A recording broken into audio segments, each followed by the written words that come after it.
Siddharth. I'm the co-founder and CTO at Beethoven.ai. We do generative music for background music requirements of any kind of audiovisual content.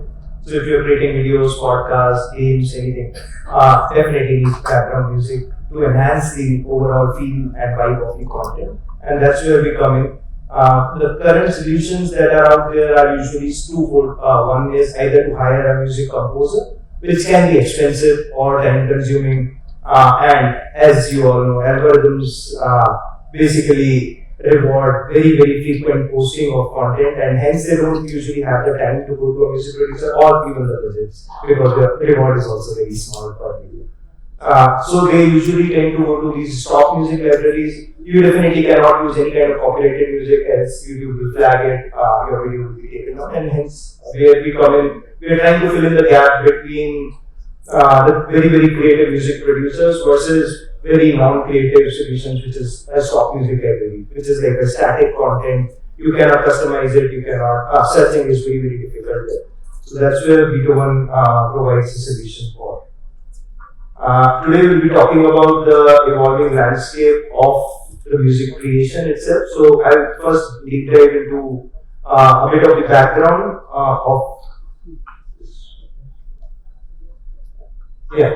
So starting from very, very early days where folk music was the norm, everybody would be sitting in a circle, playing some drums, playing some flutes, singing along with it. So that was the origin of music. It was a very social and ritualistic. It had a very social and ritualistic role within the society. That's how communities used to be tied together. Folk music played a very, very important role in those early days. Slowly, as the evolution of societies occurred or happened, these roles got divided into very, very specialized roles. So somebody used to do the hunting, then somebody used to do just the maternal part of it, or just doing the music part of it. So these became very, very specialized roles. So musician became a term rather than just folk music or everybody getting involved in this social ritual.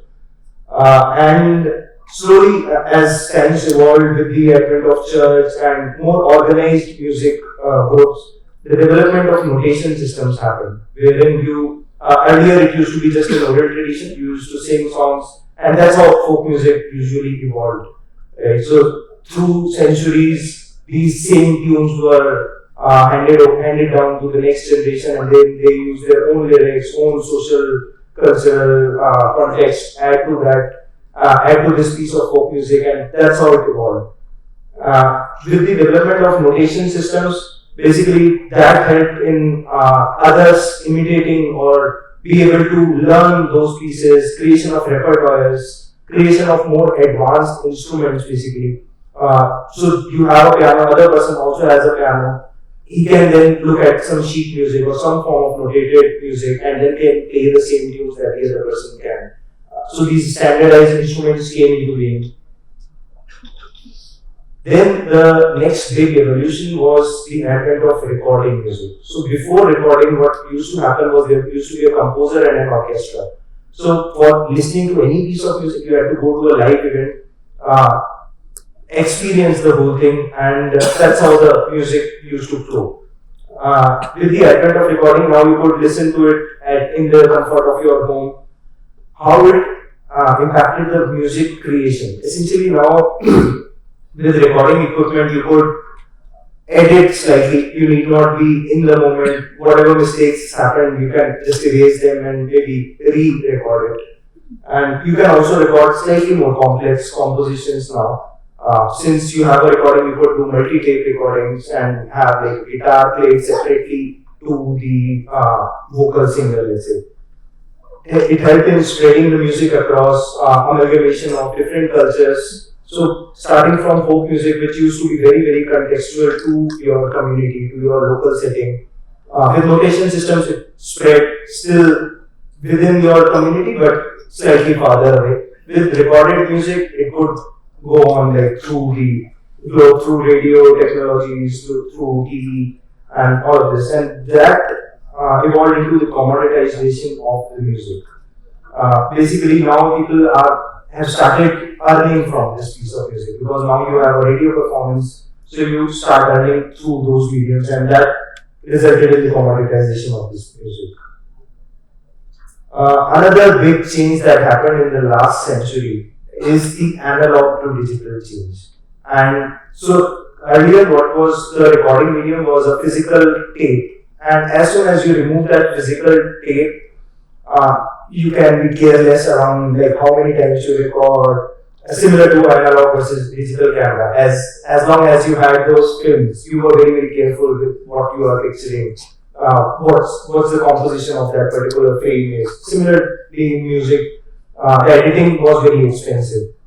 So only the very successful musicians could afford to do a lot of experiments within the studio, like Beatles did so many experiments, and that had evolved the technology much more. With the advent of digital, more precise editing, manipulation, and reproduction happened. And since now there is no physical tape, you can also do these multi-tracks. Multi-tracks like can be infinite. People make tracks with 300 plus tracks within just 300 layers of music within just a single track. And more things like with the advent of digital, more things happened. One was the rise of home studios along with the MIDI format. So MIDI format is essentially a digital format which standardizes basically the communication between different software instruments or VST plugins or virtual synthesizers. So you can now communicate with, you just have a knob and faders, and then that can communicate to your digital audio workstation in a way that could never happen before. So you can control a lot more things along with this, and they were created in the style of a keyboard, essentially, which people already knew how to use. And then these things were mapped, so you press a button, but instead of playing a note, it could do so many more things now with MIDI. And home studios, basically, this brought a lot of new people who were never able to create, never before had access to studios, large studios, which are very expensive. Now they have access to a whole studio in their laptop or in their home computers. And this basically was again towards the democratization of music. So just to reiterate, we started from folk music where everybody was playing music, everybody was a musician. Then we brought about a divide between an audience and a performer. Now again with these home studios, there are a lot more performers. So again it's getting a bit more even space. Earlier, like in the times of Beethoven, Bach, etc., there were very few composers, and everybody else used to either imitate those compositions or their compositions, and very few were actually composing their own. With this democratization of music, this helped a lot of bedroom producers, and with this also came in sampling. So a lot of musicians, like since they haven't learned in the traditional sense of music, right? They haven't learned like how to play a guitar or how to play a piano or a violin. What they started doing was just take any particular song, sample from it, take 2 seconds of it or 5 seconds of it, chop it, reverse it, or like modify it in ways that it's not recognizable, or even if recognizable, basically sort of like a collage-based music making technique. So that gave rise to a lot of new genres like hip hop, electronic, dance music, etc. So all of this came about just because of the advent of digital. Then the next big change was how we listen to music. So while listening to music, we have during 99-2000s era the rise of Napster, which is a big pivotal moment in the age of music listening. So before that, it was all CDs or tapes. From that, there we kind of went into piracy, and the whole music industry went from basically was earning nothing at that point of time because of Napster. So all of the labels and the music industry got together, and eventually after a few years, Spotify came up with this solution of streaming, where you have all of the music in the world at the click of a button. And this also changed not just music listening habits, but also impacted the music creation process. So because of this streaming, you have so many tracks. Now you have to get get the attention of the listener. And how do you do that in the streaming era? There are millions of songs, 50 million plus songs on Spotify, 45,000 plus songs being uploaded to it every day. So how do you get the attention on your music? So shorter songs and hooks was a very very big change in the music creation. The average length has been decreasing. Average length of each song has been decreasing, and it is now I think somewhere around 2 minutes. It's just very very short. So people have removed all of these solos, instrumental solos, because the listeners are not really interested in that. They just focus on hooks, so they have to get the attention of the listener in the first 30 seconds itself. So that's how the music creation also changed. The one big change was listening to earlier on vinyls or CDs or even tapes. People used to listen to whole albums at one go. You play, you do whatever you want, and all the while you are listening to one whole single piece of art. Right now, with Spotify, the big change was that now you are listening to playlists. Playlists are more mood based or more genre based. So now you don't see concept albums anymore, at least not as much as before. So like a sci-fi album with some story like David Bowie's Stardust or things like those do not happen anymore. So that was another big change, and a lot of musicians are actually earning from just these playlist placements. So what they do is they listen to these playlists, see what are the top playlists that are running on right now. Let's say lo-fi or high reverb playlists, these kind of playlists, and then they create music just for those particular playlists. And I know musicians who are earning like 100,000 per year just by doing this playlisting of sorts, and then they make their own creative music on the side because that is not their earning medium.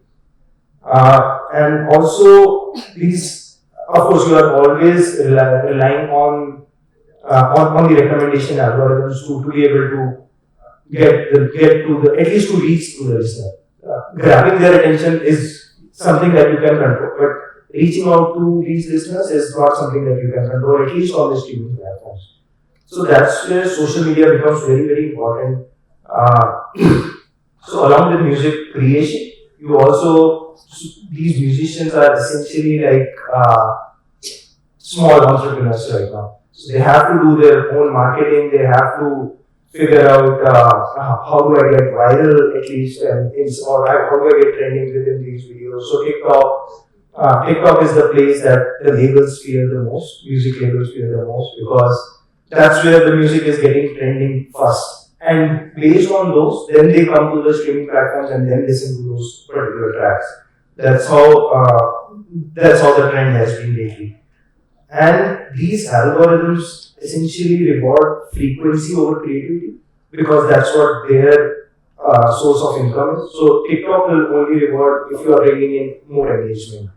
More engagement happens if you post more frequently, and hence these tracks are also again focused on hooks, shorter durations, and also of course like more pop music or more similar kind of homogenized music is being promoted on these platforms. So that's another layer to the music creation. Now in today's age, rise of AI music, what it enables, why is it required, why is it happening? So essentially the gap between let's say I'm thinking of some piece of music in my head, but I can't play it. So there is always a gap between my creativity, which is in my head, versus that's being shaped by the type of music I listen to, or my social cultural context, or like various things that I have been subjected to through my lifetime. Right? So that's my creativity. How do I convert it into a musical piece? So that gap between creativity versus technical skill. So that's the essential gap that we are trying to fill in with these technologies. So sampling was one such technology which filled in that gap. Even though I can't compose, can I sample? Can I take something that is already composed, but it matches something that is in my head? Okay, can I do that? Create a piece of music out of it, but it's still my original idea, what I want to say. It's not something that the other person wanted to say. Right? So this democratization idea is the main is the main gap that's being filled by AI music. So, along with this, what comes? So, lowering the barrier to entry, filling the gap between creativity and technical skills. The third piece is the expansion of creative possibilities.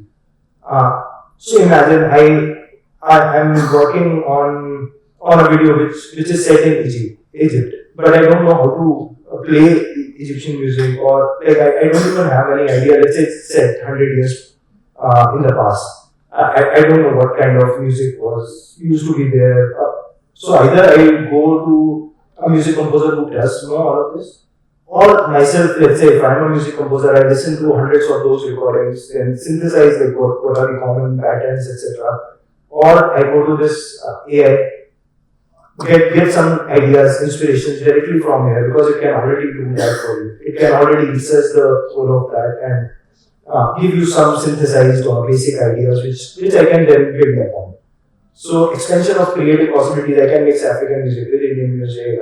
Simple arithmetic operations are always possible there.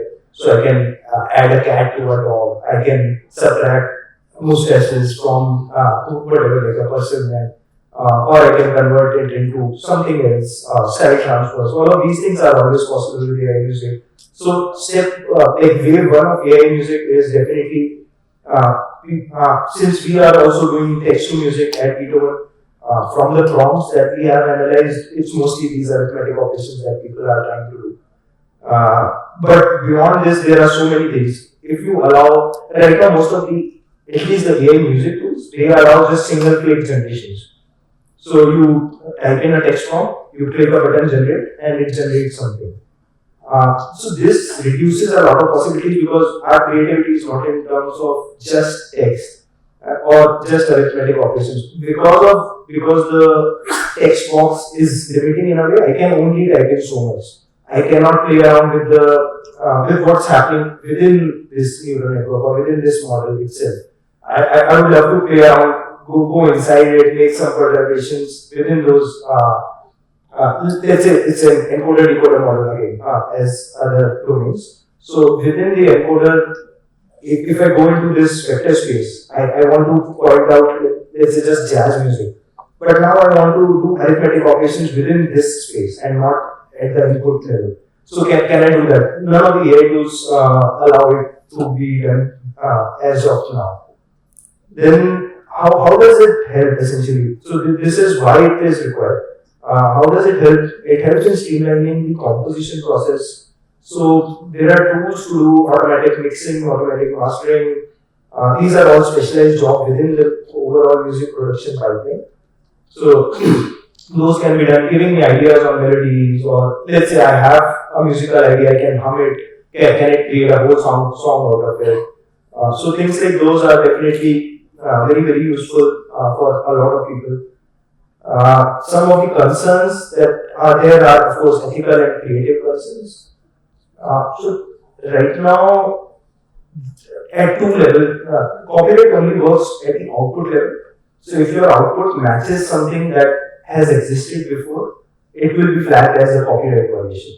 There are no laws on the input or training side of things. But with music, it has been especially difficult to navigate these copyright challenges. We at Beethoven, we source our own data sets.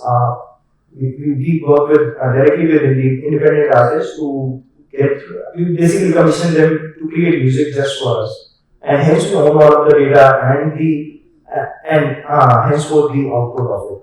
But a lot of these other companies are taking inspiration from text and image, basically scraping the whole internet, and hence their output can also sound very similar to the input. In case you are trying to do that, in case I put in the Beatles style music, it will be able to generate Beatles style music because it is trained on that style of music. So ownership is secondary thing, but first off, like there are a lot of ethical concerns on how you train these models, and without feeding in at least millions of songs. So the current research says around 15,000 to 20,000 hours of data is what is needed to train some of these larger models, which can give a good quality output. And for a good quality output, again, you cannot train it on a stock music library because that is very generic music. You have to train it on something that people listen to. which is all copyrighted music. The three major labels, which are Sony, Warner, and Universal, they own almost 80% of world's music. And hence they can, unlike text and images, they can consolidate and do a lawsuit on some of these AI companies, which they have already done. So what are some of the emerging use cases and trends in AI music? So voice cloning is the one very big one, which basically brought AI music into the spotlight. Voice, the Weekend like song, which was a very popular one. It has over I think hundreds of million views on it, and so somebody actually composed a music and sang that piece of music, but just cloned the voice of Drake's voice over it. So I as a musician, my creativity is still there, but now I can sing and I can clone it. I can get a solo rhythm to sing my song without his permission or with his permission, whatever that can be. That is debatable for sure. But they can generate very realistic sounds. So this is one very big use case of AI music. Grimes, which is one of the artists that has embraced AI in a much larger way. So she mentioned that anybody can freely use my voice, but they have to pay 50% of the royalties to it. So whenever you upload something with Grimes voice, you can do it, but you have to give credit to her, which basically means she can get the royalties from it.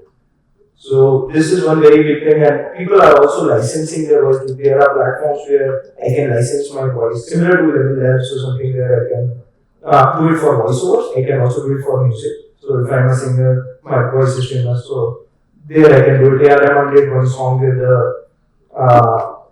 with a very legendary singer who died a long time back. So he used voice cloning to use that artist's voice. So all of these things are being done. People are still experimenting, still figuring out the royalties part of it, credit part of it. The second one is again this is again a big one, AI song generator. So text to music is the norm right now. So there are platforms like Beethoven, Suno, Udio. So these are all song generators. You can put in a text prompt, or you can there are some other inputs. You can put in the lyrics, etc. And with a click of a button, you can generate like as much music as you want, basically. And then the third category, which I find the most useful for music creators specifically. So AI-powered co-creation tools. So AI-powered co-creation tools are so AI can be used in terms of synthesis or analysis of music. On the analysis side, it has been ongoing for decades. So you can give a piece of music, analyze that piece of music, create recommendation algorithms on top of it, or you can say like what instruments are being used in it, or what's the tempo of it, what is the key that was used in it. So all of this comes under analysis. Then the recent advancement due to Gen AI has been the synthesis side of it has evolved very rapidly. So these co-creation tools essentially make use of both of these sides together in a way which can help these music creators create music more efficiently. So let's say I want to sample something. I am a hip hop artist. I want to sample something.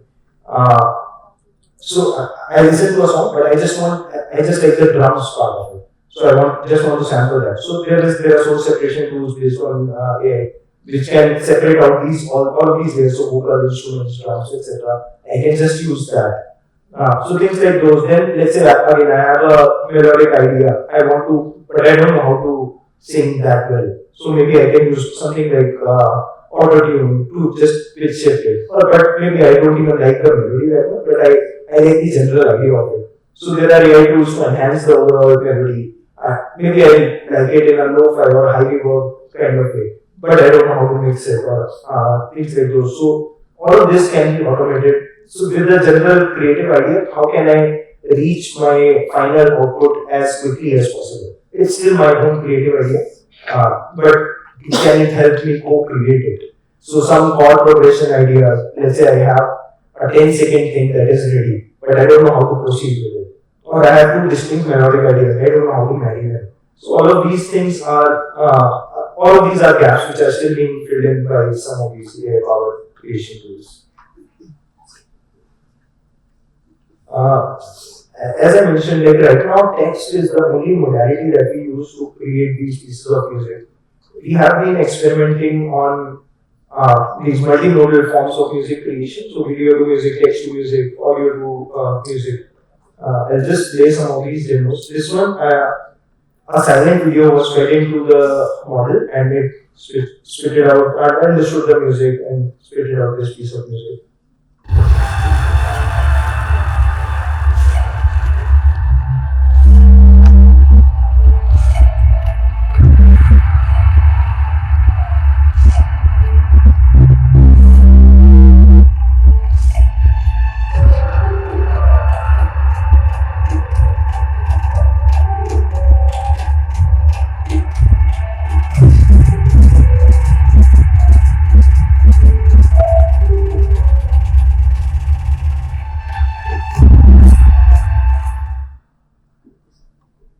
So no, nothing else was given, but you can also combine video with text for a much better experience. These are some of the early experiments. Everything is being done by video.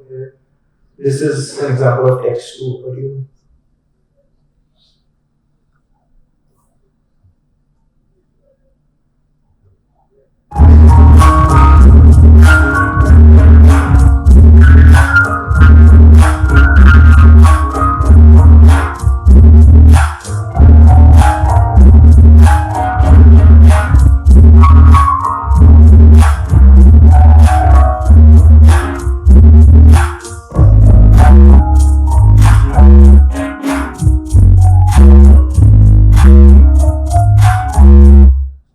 And then this one is a Siddharth sample was given to the system and asked to, along with the text, along with the audio, there was also a text prompt given based on which it's creating these pieces of music.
Yeah, so the most significant point of contention is how do you define the ownership both at the input level and at the output level.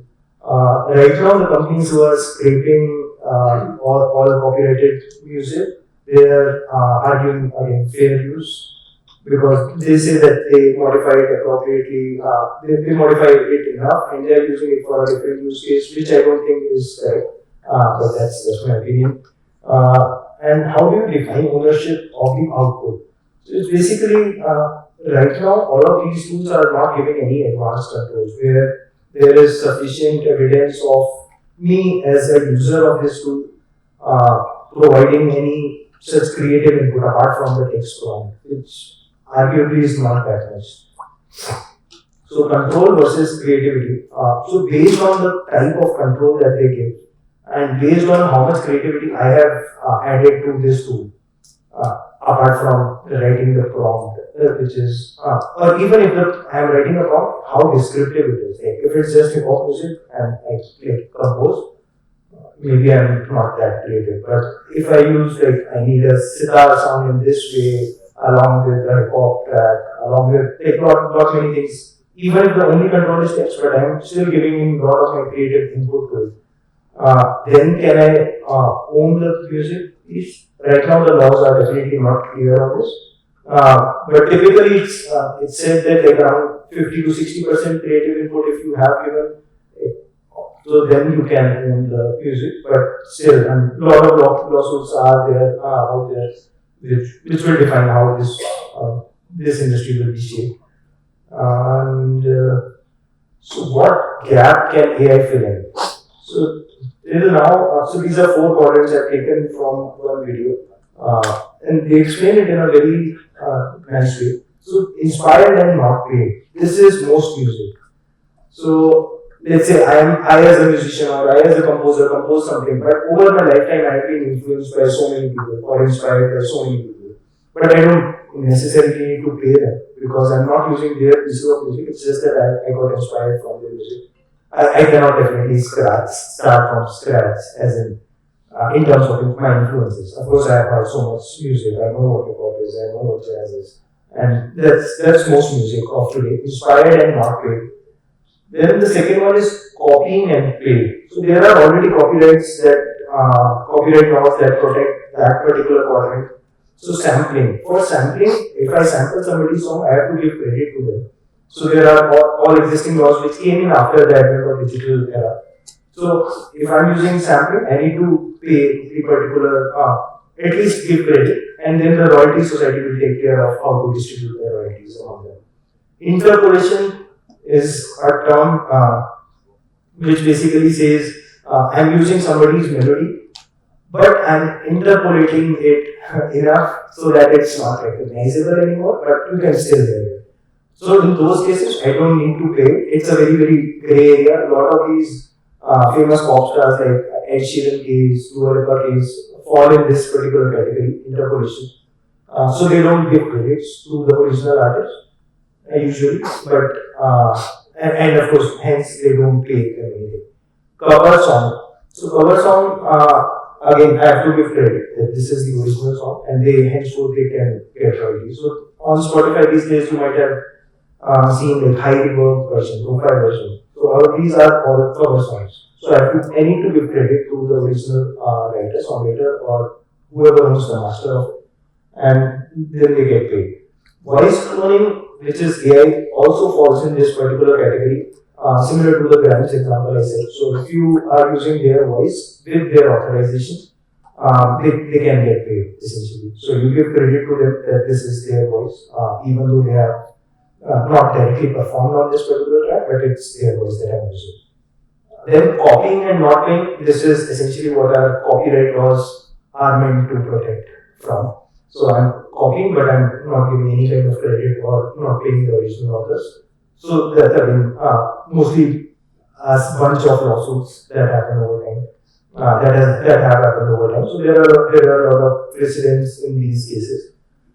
What AI can fill in is something like the first quadrant, which has never been filled by anyone. So inspiration and paid. So essentially, I think AI doesn't fall into the copying category. I feel it's still inspired by a lot of material. But with humans, we are not listening to like millions of songs, and hence it can still be inspired and not paid. But by doing this at scale, we definitely need to come up with some way of paying these artists from which we are using the training data from. Otherwise, like you are still, so many people are creating music out of these AI tools and uploading on Spotify and competing in the same market. The pool of money is still the same. So essentially, the art gets diluted, devalued, etc. And hence, AI is inspired and paid. This gap should be filled by AI ideally. There are still lawsuits happening, so we don't know yet. AI's impact on music.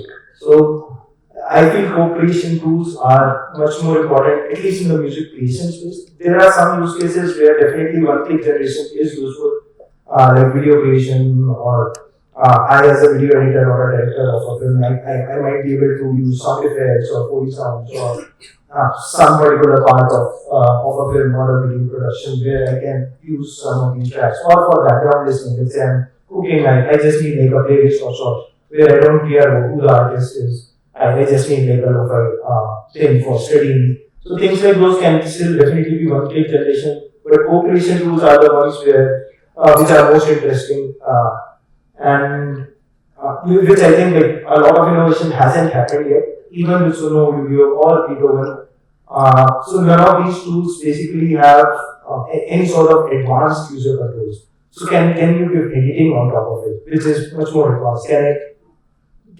Can I be skilled at some tool like Beethoven versus like some newbie at Beethoven? So right now everyone is saying that you go to Suno or I go to Suno or you go to Beethoven or I go to Beethoven, it's the same based on the prompt of my knowledge of musical terminology, etc. That's the only skill that I have.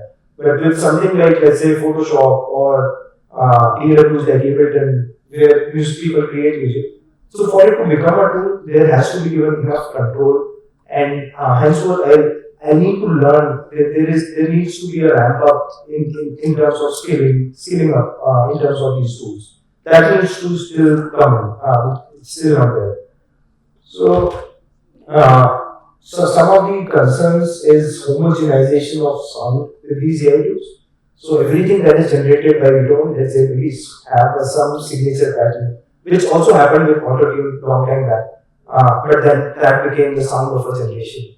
So a lot of people just tend to use that autotune as a sound effect right now. Even if I can sing very well, I use autotune just because I like that particular song. And similarly, like AI music will result in homogenization of sound, but I think that's more on the users of these tools, how they want to create these or use these tools in their workflows.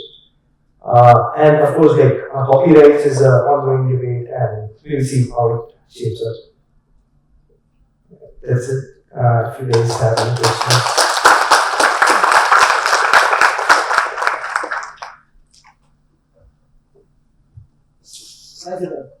Hi. Look, good presentation. I love the entire flow of the presentation. Just one quick question. How will you ensure the creativity in an artist? So that is something that I would like you to answer. So I think of creativity in terms of so two parts to it, right? So how does an idea come to your head, and how do you convert it into something that is shareable with others, or not even with others, like in a physical form, so where you can at least experience it, basically in experiential form. So all of these tools are trying to take ideas from my head to the experiential form. So all of these tools which I talked about, everything is in this layer. There also needs to be tool which basically enhances my creativity, which is the educational part of it. So that those tools are also involving a lot of AI related things. So in music education, there are automatic learning tools that are coming up.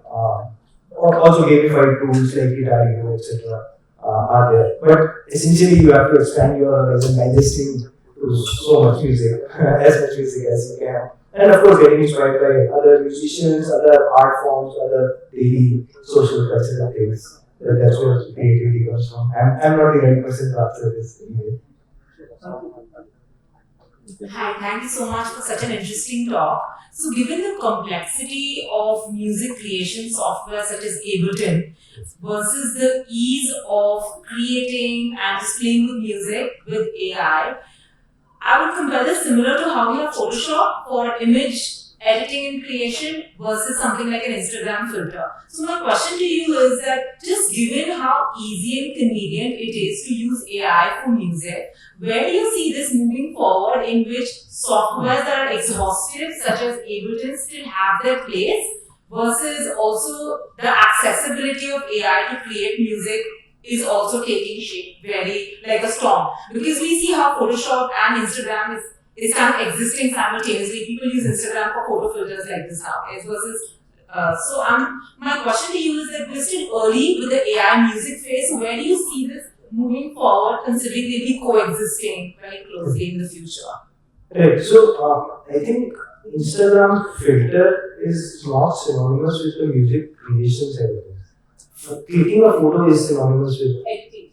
yeah. So editing aspect, as I mentioned, like, there are right. So there are a lot of things that can be automated, right? Like mixing, mastering, very difficult processes to do. But still, like some parts of it, like at least 0 to 1 journey you can do. 1 to 1, you might still have to put the finishing touches, or the AI might get so good that it can do the whole 0 to 1 kind of journey in these tools, right?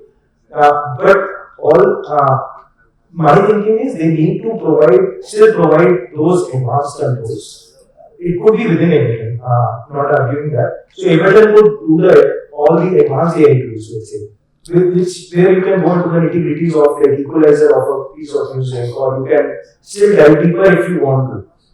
It could be diving deeper into the neural network itself. Like, so some of these traders can control things in a black box kind of way. Like I don't understand what this trader does, but it is doing something and I can then curate it. So it's more, rather than creation or editing, it's more like curation of things, right? So it's doing a lot of things in an automated way, but I still have the choice, so many choices, or micro curations, right?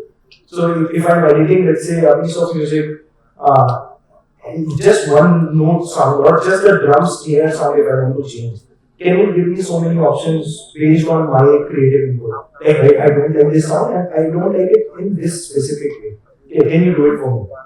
So even if I am not hitting that or I am not creating that particular song, but still I am. So I am curating rather than creating, but that difference will still be there, and that's what I meant by giving advanced controls. So right now the control is not at that particular level. It's still at the whole global level. Create this particular song or create this for me. Rather than that, there needs, for someone who doesn't understand music, it's fine. But for a music creator or a composer, I do need those fine-grained controls where I can shape the music as I want. To have my own unique sound or my own style. Siddharth. Am I audible? Yes. Great talk, Siddharth. I'm a beginner when it comes to creating music, right? It's like how you're saying a picture is worth 1,000 words. Sometimes a song editing or even creating we need to expand a lot when it comes to prompting. My question revolves around prompting. Like, what are some of those words that you can do to get that broad brush first level, like the creating part, addressing that, and then we can do the curation. Like any inspirations on the prompting side? So I think each tool has their own prompting guidelines with something like Suno Audio. There are whole Reddit groups that are like, trying to figure out the prompting. Because even the developers don't know like, what you can prompt to get the best output. We were like, just this week we were trying to create a prompting guidebook for Beethoven. And it is so difficult because we ourselves don't understand the whole system. It's a black box, right, at the end of the day. So I don't know what I can give to get the best output. But I know for sure that it understands genres, moods, instruments, more descriptive like quirky synth sound or danceable jazz sound or things like those, very descriptive. Those can definitely work very well because it understands those nuances based on from wherever these X music players have come. But yeah, nobody knows how to best prompt it. And that's how I think that's one skill level that is already one skill layer that is already present in these tools. So people are creating their own styles. So one of my friends uses Suno a lot, and he just every time he puts in lyrics, so just a, and he puts it so many times, and then it does alap by itself. So it understands that is an alap, and if you put in like a bhajan sound, it will also try to say things like Hari Om and like something like that. It will start hallucinating in those terms. So it's essentially a statistical model of what's the most said thing in this particular prompt, or in particular prompt styles. So it's worth experimenting a lot more with these. Great initiative. So I have been using Suno for quite some time. So I have faced some certain issues with the way it generates the songs or the music.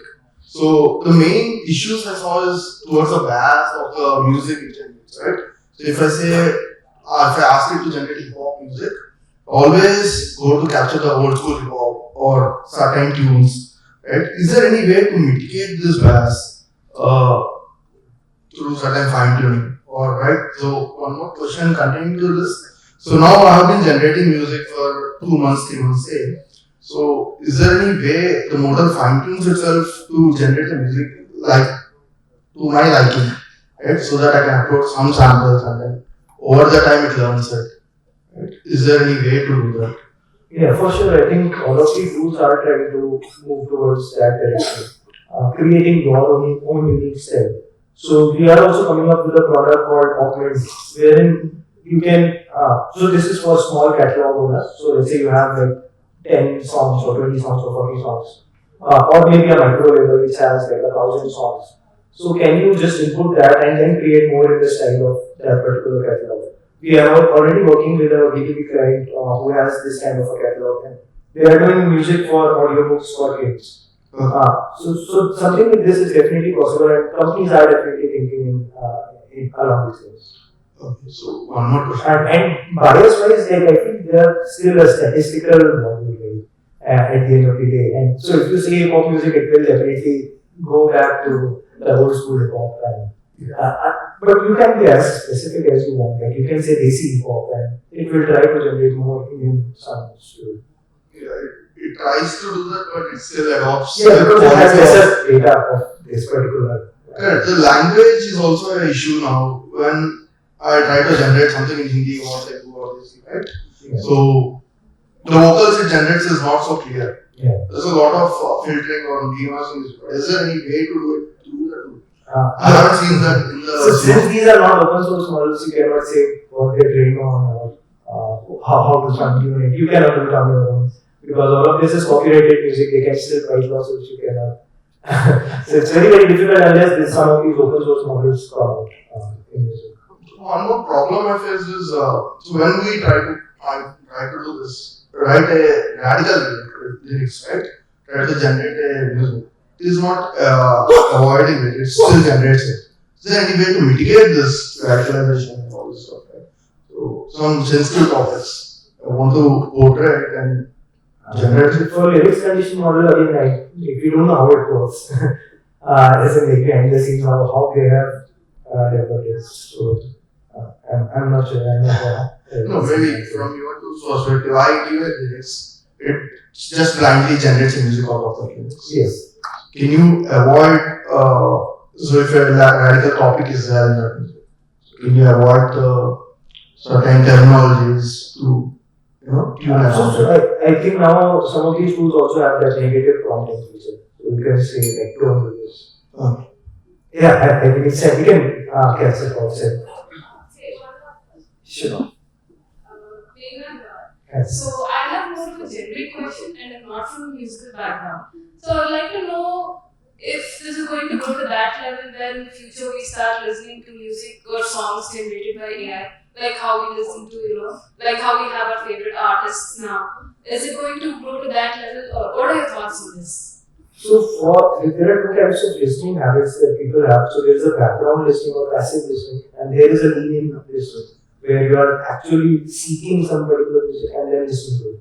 So I think the second form, which is active listening, is not going to go away because it also has a lot of stories behind it. The artist, I like the artist because of some reasons or because of some memories that I have in my life associated with that, some moment in my life. But passive listening is definitely going to get disrupted a lot more. And passive listening, and by passive listening, I also mean of course, like while cooking or studying or whatever. So those things, there I don't care like which artist is playing usually. I just need a vibe to match throughout. And that definitely can be easily disrupted by AI. Or music in malls or lounges. So those things are definitely easily disruptible and will happen. Yes. Yeah. Makes sense.